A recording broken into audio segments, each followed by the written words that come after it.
ცხინვალზე რატომ გაიხსნა სააკაშვილმა ცეცხლი? კუსირეთი კვერნეთი შეიძლება ჩაითვალოს. კუსირეთი კვერნეთი ზედდაყურებს, აი თუ ვიზუალურად გახედავთ, ახედან ითქვით, რომ ეს ცხინვალი არის.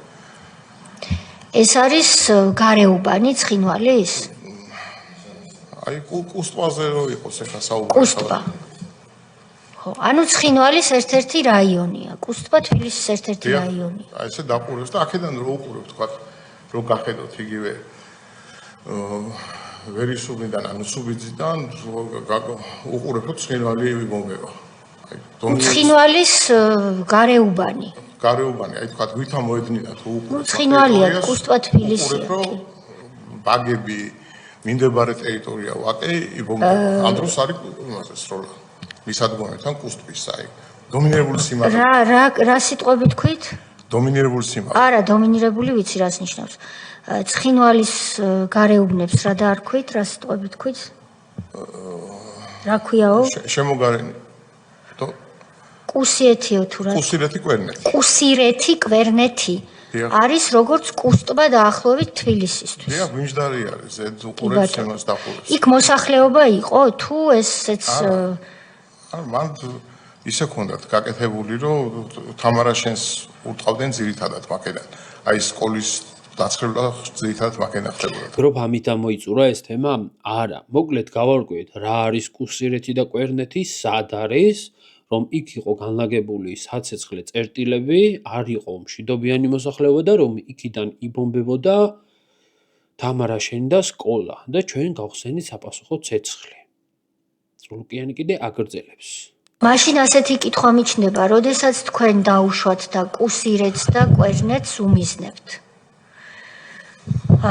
ეს ხომ არ არის ის შემთხვევა, როდესაც შეიძლება პროფესიონალმა სამიზნე ვერ განსაზღვროს და თქვათ სხვაგან დაარტყას, შეიძლება ეს მოხდეს.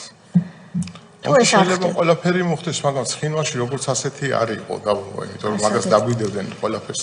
ამ კითხვაზე რომ ეპასუხა ყურაშვილს, კი, ყველაფერი შეიძლება მოხდეს, ზოგს ვერ უმიზნებდით, კორექტირებას ვერ ვაკეთებდით და ზოგი ჭური ცხინვალში ჩამოვარდა და მშვიდობიანი მოსახლეობა დახოცაო. მერე რა ხდება? აი ამის მერე წულუკიანი თან რომ იძახიან ყველა ერთად რომ სამხედროებს არ ვერჩითო. ამ პასუხის მერე მიშას მიუბრუნდებოდა და მოსაკლავი შენ ხარ მხოლოდ რომ კარგად არ გაგიზრდიაო? თუ როგორ გამოძრებოდა სიტუაციას აშკარად რომ ყველანაირად ცდილობს როგორმე ისე შესთხზას რომ ჩვენ ვბომბავდით ცხინვალს. თუ არასწორად მესმის და თქვენ სხვანაირად აღიქვავთ ამ სიტუაციას, ამიხსენით ბატონო და გავიგებ. ეხლა დავუბრუნდეთ ისევ პირველ კითხვას.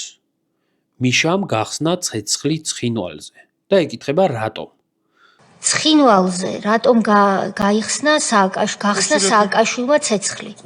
ამ კითხვაზე რომ ეპასუხა ყურაშვილს, რავი წამოუარა და გახსნა. მიშას წამოვლები არავის არ გაუკვირდებოდა და მერე რა ხდება? ან მიშა თავისი ფეხით ჩავიდა და ესროლა? არა ხო, მინიმუმ ვიღაცას დაავალა.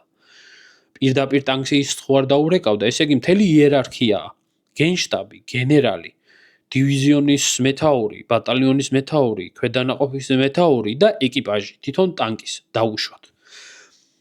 ამ შემთხვევაში თან იძახიან არ ვეხებით სამხედროებსო. რამდენი სამხედროს პასუხისმგება ხდება? ვინმე ამიხსენით. თუ ვინმე იმას იტყოდა, იცით დამავალეს და გავაკეთეო. ყველამ ძალიან კარგად ვიცით, რომ დანაშაულებრივი ბრძანებების შეუსრულებლობა არ ისჯება.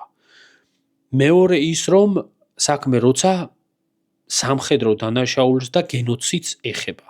და დავუშვათ კიდე რომ მთელი ეს იერარქია გაგიჟდა, იქაც ვიღაც გიჟი მიშისტი გამოჩნდა და დაუშვა.